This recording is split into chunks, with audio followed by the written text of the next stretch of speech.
Fede e credenze popolari in Sardegna hanno camminato spesso insieme, a volte scivolando l'una sulle altre.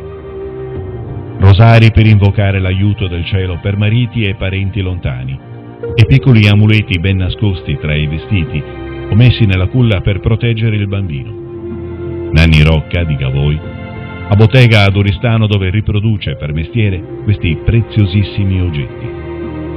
La Sardegna, la sua cultura e le sue tradizioni hanno da sempre costituito un punto di riferimento fermo e fonte di spunto notevole per Nanni Rocca e la sua professione di orafo.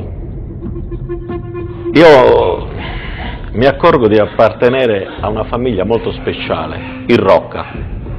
I Rocca si nasce con una missione da compiere, fare l'orafo.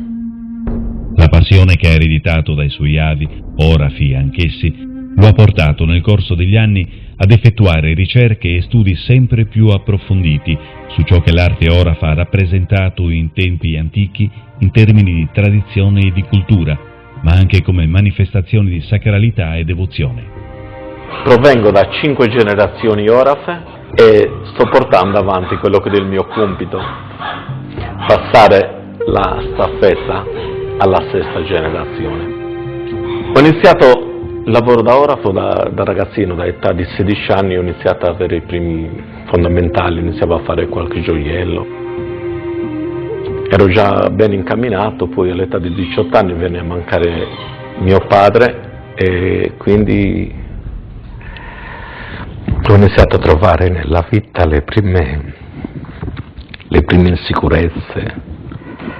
Mi mancava la guida.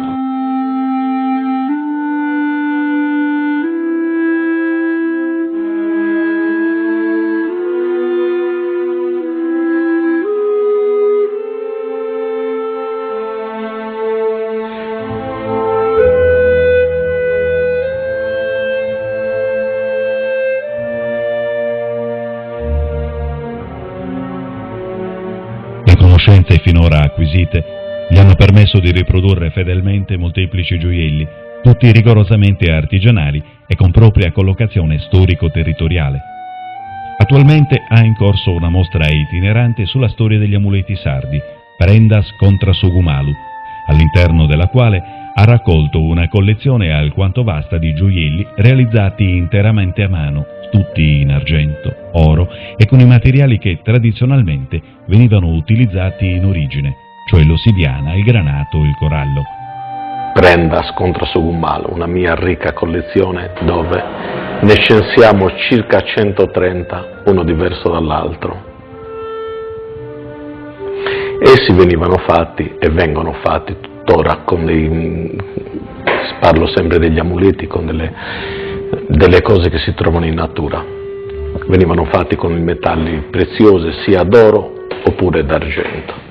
Poi in questo laboratorio riproduciamo tutti e 4 momenti, sia dai rosari, ai bottoni, alle cancene e agli amuleti. Ciascuno di questi gioielli è inoltre opportunamente documentato sia sotto il profilo storico, sia sotto il profilo dell'uso a cui era destinato, offrendo con ciò uno spaccato reale delle tradizioni e delle antiche simbologie sarde. L'apprezzamento che ha avuto modo di ricevere da più parti ha determinato in lui il convincimento che poter esportare e porre a confronto con altri popoli l'insieme degli oggetti realizzati possa essere un modo concreto per valorizzare maggiormente gli aspetti culturali e la tradizione sarda, contribuendo con ciò a dare maggior visibilità e considerazione a tutti i nostri conterranei che risiedono e lavorano lontano dalla propria terra. Prendas inizia il suo cammino, non conosce confini.